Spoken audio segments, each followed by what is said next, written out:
Welcome बच्चों, online classes में आप सभी का स्वागत है। और आज हम लोग बात करेंगे क्लास 6 की वर्कशीट नंबर 16 के बारे में, जिसका टॉपिक है ग्राम सभा।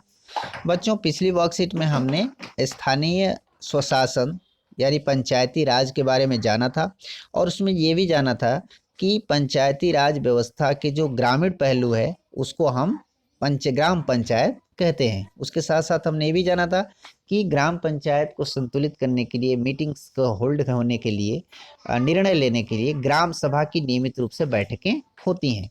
तो आज हम लोग जानेंगे कि ग्राम सभा क्या है और इसके क्या अधिकार हैं। तो आइए देखते हैं। बच्चों, आप ये चित्र देख रहे होंगे। इस चित्र में आप देख रहे हैं कि कुछ लोग ऊपर एक मंच पर बैठे हुए हैं और कुछ लोग नीचे खड़े हैं जो किसी बात पर डिस्कस कर रहे हैं।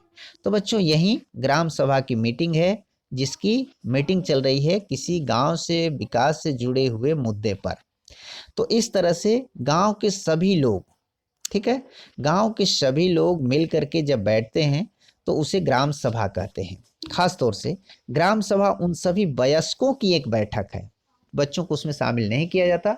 वयस्कों की जो बैठक है वो ग्राम सभा कहलाती है, जो ग्राम पंचायत के अंतर्गत क्षेत्र आते हैं। जैसे मान लो एक ग्राम पंचायत के अंदर 2 गांव आते हैं, तो उन 2 गांवों के सभी वयस्कों की बैठक को ग्राम पंचायत कहते हैं। अब क्या सभी वयस्क में कौन कौन से हो सकते हैं? या केवल एक गांव या कुछ गांव के हो सकते हैं। कुछ राज्यों में प्रत्येक गांव के लिए एक गांव की बैठक आयोजित की जाती है। कोई भी व्यक्ति जो 18 वर्ष या उससे अधिक का है और जिसको वोट देने का अधिकार है, वो ग्राम सभा का सदस्य होता है। इसके लिए कोई चुनाव नहीं होता। उस क्षेत्र में रहने वाले सभी लोग जिनकी उम्र 18 साल से ज़्यादा हो और जिनको वोट देने का अधिकार हो, वो सभी लोग ग्राम सभा के सदस्य होते हैं। समझ में आ गई? यानी ग्राम सभा किसी पंचायत में निवास करने वाले सभी वयस्क लोगों जिनकी उम्र 18 साल से ज़्यादा है और जो वोट देने का अधिकार रखते हैं, उनसे मिल करके बनती है। तो ग्राम सभा ग्राम पंचायत की उसकी भूमिका निभाने और जिम्मेदार बनाने के लिए महत्वपूर्ण कारक है। यह वह स्थान है जहां ग्राम पंचायत के काम के लिए सभी योजनाओं को लोगों के सामने रखा जाता है। जैसे हमने पिछली बार जाना था कि ग्राम पंचायत के चुनाव होता है, तो वो जो चुने हुए सदस्य होते हैं वो इसी ग्राम सभा के सामने अपनी योजनाएं रखते हैं। लोग भी बताते हैं कि हमारे गाँव में ये काम होना चाहिए, उस पर चर्चा होती है और फिर उस वहीं से निर्णय लिया जाता है कि हमारे गाँव के लिए कौन सा काम किस तरह से कराया जाएगा। तो ग्राम सभा जो होती है, पंचायत को गलत काम करने से रोकती है। लेकिन अगर मान लो चुने हुए पंचायत सदस्य कुछ गलत करते हैं तो ग्राम सभा के सदस्य उसका विरोध करते हैं, तो इसीलिए वो गलत नहीं कर पाते।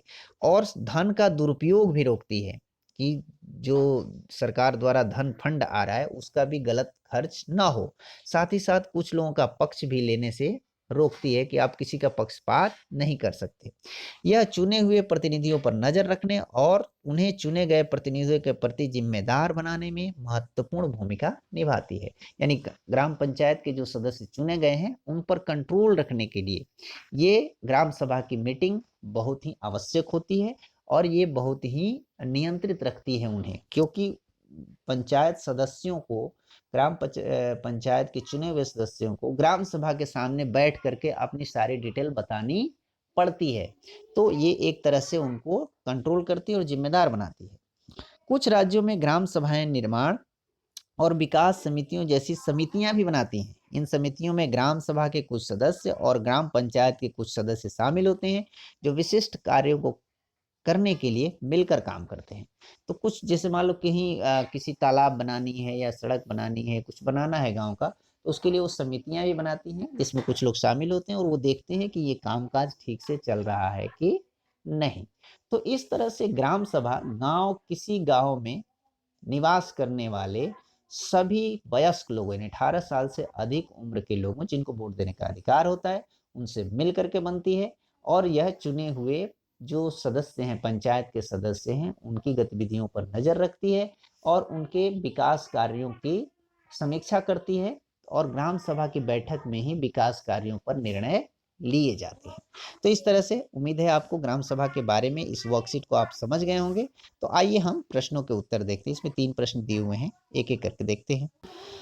बच्चों, पहला प्रश्न है ग्राम सभा क्या है? हम लोग पहले भी चर्चा कर स्टूडेंट्स में ग्राम सभा उन सभी वयस्कों की एक बैठक है जो ग्राम पंचायत के अंतर्गत क्षेत्र में रहते हैं। ठीक है। दूसरा है ग्राम सभा के सदस्य कौन हो सकता है। तो ग्राम सभा का सदस्य उस पंचायत के सभी व्यक्ति होते हैं जिनकी उम्र 18 वर्ष या उससे अधिक है तथा जिन्हें वोट देने का अधिकार है। इस पर भी हम लोग चर्चा कर चुके हैं पहले। और तीसरा प्रश्न है ग्राम सभा की भूमिका क्या है। इसका उत्तर आप ऐसे लिख सकते हैं, ग्राम सभा ग्राम पंचायत को उसकी भूमिका निभाने में मदद करता है। ग्राम सभा में ही विकास से जुड़ी योजनाओं पर चर्चा किया जाता है। ग्राम सभा पंचायत को गलत काम करने से रोकती है। यह धन के दुरुपयोग रोकने तथा विकास कार्यों पर ध्यान रखती है। साथ ही यह अपने चुने हुए प्रतिनिधियों पर नजर रखती है और उन्हें जिम्मेदार बनाते हैं। तो इस तरह से ग्राम सभा पंचायती राज व्यवस्था की एक महत्वपूर्ण कड़ी है, व्यवस्था है। तो बच्चों उम्मीद है आपको ये वर्कशीट अच्छी तरह से समझ में आ गई होगी। तो आइए देखते हैं कोविड के संदर्भ में उचित व्यवहार संबंधी संदेश। और आज का संदेश है नियमित रूप से अपने हाथों को साबुन और पानी से धोएं। तो बच्चों हम सभी जानते हैं कोविड-19 का संकट अभी टला नहीं है, इसीलिए हमें इससे संबंधित जो प्रिकॉशंस है उससे फॉलो करनी है। अपने हाथ नियमित रूप से साबुन और पानी से धोते रहें, मास्क का इस्तेमाल करें तथा बाहर निकलने पर सोशल डिस्टेंसिंग का पालन करें। ऐसा करके हम स्वयं का और अपने पूरे समाज का बचाव कर सकते हैं। तो उम्मीद है आपको ये वर्कशीट अच्छी तरह समझ में आ गई होगी। तो चलिए कॉपी कलम निकालिए और इस वर्कशीट को पूरा करके अपने सर जी को भेज दीजिए ताकि वो चेक कर सकें कि आपने कितना कुछ सीखा है। मिलते हैं अगली वर्कशीट में, तब तक के लिए घर पे रहें, स्वस्थ रहें, खुश रहें। धन्यवाद।